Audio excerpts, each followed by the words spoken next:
सुक्खू जी से भी कई बार ये निवेदन किया है कि अब सरकार हमारी बन गई, हमारे लोगों ने जिन्होंने रात दिन पार्टी के लिए काम किया उनको एडजस्टमेंट कहीं ना कहीं होनी चाहिए। ये बात मैंने उस वक्त भी की है और बार बार जब मैं उनसे मिलती हूँ तब भी मैं उनसे यही बात करती हूँ कि आप खुद भी संगठन में रहे हैं, आप जानते हैं कि किस तरीके से हमारे संगठन के लोग पार्टी को सत्ता में लाने के लिए काम करते हैं। जब भी उनको आदेश दिया जाता है वो फील्ड में जाकर पार्टी की मजबूती के लिए दिन रात करते हैं। तो ऐसे लोगों को नज़रअंदाज ना करें, उनको भी कहीं ना कहीं रिवॉर्ड मिलना चाहिए, उनको भी उनका जो उन्होंने काम किया है उसका फल उनको अवश्य देने की कृपा करें। देर इस बात की है कि मैं जाकर स्वयं प्रभारी से मिलूंगी, उनसे सारी वार्तालाप करूंगी और सारे चीज़ों से उनको अवगत करवाया जाएगा और शीघ्र हम एक कार्यकारिणी तैयार करेंगे जिससे हम सक्रिय होकर पार्टी के लिए काम करना शुरू करें।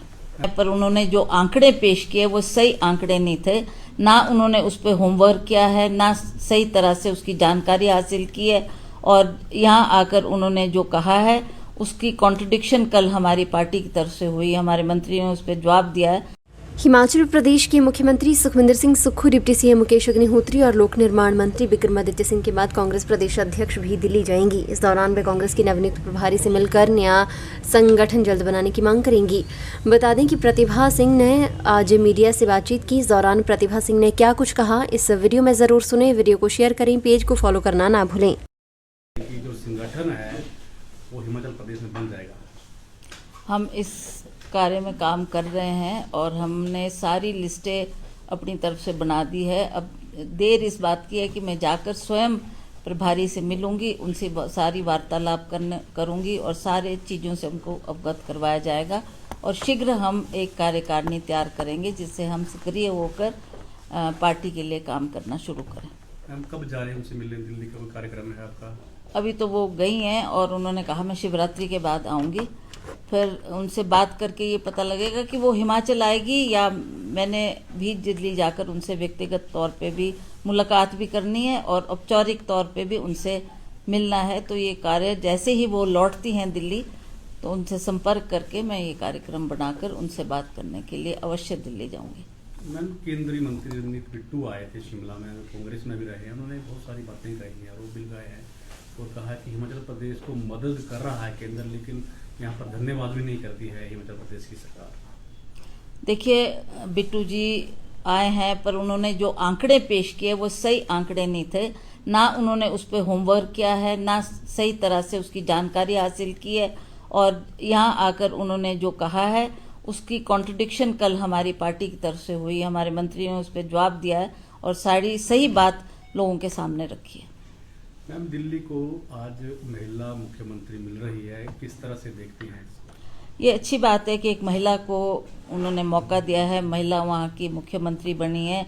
अब जो जो वायदे उन्होंने लोगों से किए हैं उस पर वो कितना खरा उतरती है उस बात का हम इंतज़ार करेंगे और देखेंगे कि किस तरीके से उनकी कार्यकारिणी में वो काम करते हैं और किस तरीके से लोगों की जो उम्मीद उनसे है उसको किस तरीके से पूरा करते हैं। हमें खुशी है कि कांग्रेस के कार्यकाल में भी शीला दीक्षित जी बहुत लंबे अरसे तक दिल्ली की मुख्यमंत्री रही और जो उन्होंने काम उस वक़्त किया है वो आज भी लोग उसको याद करते हैं और लोग अप्रिशिएट करते हैं कि उनके कार्यकाल में दिल्ली की बहुत ज़्यादा डेवलपमेंट हुई, चाहे फ्लाईओवर्स बने, चाहे सड़कें हुई, चाहे और डेवलपमेंट के काम थे। जो जो उन्होंने वायदा उस वक़्त किया उसको पूरा उन्होंने किया है। इसके लिए हमें खुशी है कि उनका कार्यकाल आज भी लोग याद रखते हैं। अब हालात के मुताबिक अब नई दिल्ली को महिला मुख्यमंत्री भी मिली है तो हमें आशा है कि वो भी लोगों की आशाओं के मुताबिक खरा उतरेगी। कितना जरूरी मानती है मैम संगठन, क्योंकि आने वाले समय में ये आगामी वर्ष आने वाला है, जनवरी में चुनाव है, पंचायती राज चुनाव, ऐसे में संगठन कितना महत्वपूर्ण रहता है? हालांकि सरकार भी है लेकिन संगठन का एक बड़ा दायित्व रहता है पंचायती राज चुनाव होने वाले, उसके मदद से जितना जल्दी हो सके कि क्या इसमें मिश्रण भी रहेगा युवा और अनुभवी लोगों का? बिल्कुल बिल्कुल, हम इसी तरीके से इस पे वर्किंग कर रहे हैं और हमें इस बात का आभास है कि अगला जो ये चुनाव आएगा, पंचायती राज का चुनाव होने जा रहे हैं, उसमें चाहे वो हमारी जिला परिषद है, प्रधान लोग बनने हैं, बीडीसी बननी है, उसके लिए भी हमें आज से ही काम करना शुरू करेंगे और हम इसमें चाहते हैं कि अच्छा रिजल्ट आए और कांग्रेस को और ज़्यादा मजबूती मिले, ताकि आने वाले जो चुनाव होंगे 27 में उसकी हम डट कर मुकाबला कर सकें। हमें खुशी है कि जो हमारे शुक्ला जी यहाँ के प्रभारी रहे, उनके कार्यकाल भी बहुत अच्छा रहा। उन्होंने भी बहुत समय दिया, बहुत हमारी मदद करी। सरकार को बनाने में उनका बहुत अहम रोल रहा और बहुत पॉजिटिव तरीके से उन्होंने उस वक्त जो जो हमारी ज़रूरत थी उन्होंने उन ज़रूरतों को देखा और उन मांगों को पूरा किया और टाइम बाउंड टाइम में उन्होंने उस काम को पूरा किया, जिसकी वजह से अच्छा परिणाम रहा और कांग्रेस की सरकार यहाँ बनी। अब उन्होंने स्वयं कहा कि मुझे अगर आप भार मुक्त कर दें, केंद्र से उन्होंने बात की और हमारी नई जो प्रभारी लगाई हैं रजनी पाटिल जी, वो पहले भी हमारे यहाँ पर प्रभारी रही हैं।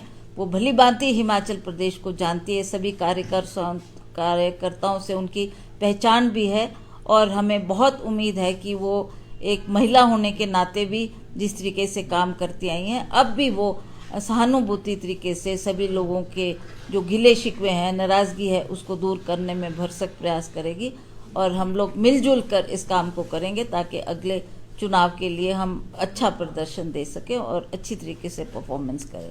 जहाँ तक संगठन की बात है, संगठन को मजबूत करने की बहुत ज़्यादा ज़रूरत है और हम इस कार्य में लगे हैं। हमने अपनी जो ग्राउंड वर्क है उसको हमने कर दिया है, लिस्टें हमने बना दी है। अब केवल मात्र उनसे चर्चा करनी है और वो क्या आदेश देती है, फिर हम आगे बढ़ेंगे। मैडम, संगठन में बहुत सारे लोग हैं, पुराने लोग हैं जो अभी भी उम्मीद लगाए बैठे हैं कि सरकार में उनको ओहदा मिले, तो कोई सरकार से बात हुई भी इस बारे में?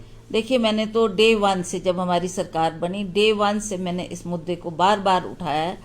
सुक्खू जी से भी कई बार ये निवेदन किया है कि अब सरकार हमारी बन गई, हमारे लोगों ने जिन्होंने रात दिन पार्टी के लिए काम किया, उनको एडजस्टमेंट कहीं ना कहीं होनी चाहिए। ये बात मैंने उस वक्त भी की है और बार बार जब मैं उनसे मिलती हूँ तब भी मैं उनसे यही बात करती हूँ कि आप खुद भी संगठन में रहे हैं, आप जानते हैं कि किस तरीके से हमारे संगठन के लोग पार्टी को सत्ता में लाने के लिए काम करते हैं। जब भी उनको आदेश दिया जाता है वो फील्ड में जाकर पार्टी की मजबूती के लिए दिन रात करते हैं, तो ऐसे लोगों को नज़रअंदाज ना करें।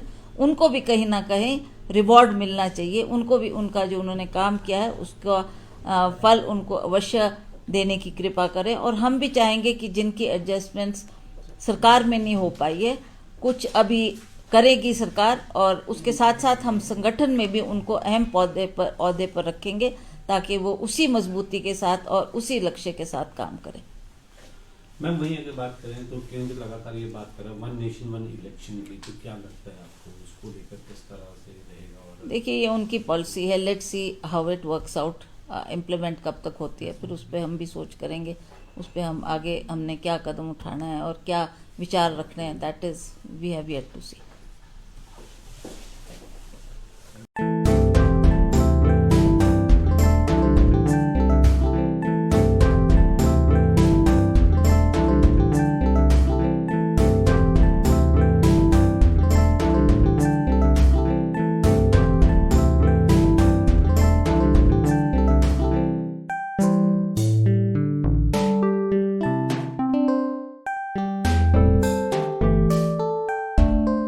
गोल्ड कड़ा या टेम्पो ज्वेलरी लेना चाहते हैं तो ये है बेस्ट ऑप्शन।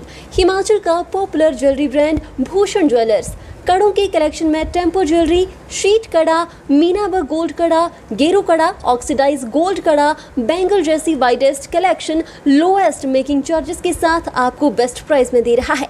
तो अगर आप भी चाहते हैं गोल्ड कड़ा या टेम्पो ज्वेलरी खरीदना तो जरूर विजिट कीजिए भूषण ज्वेलर्स, लोअर बाजार, सोलन।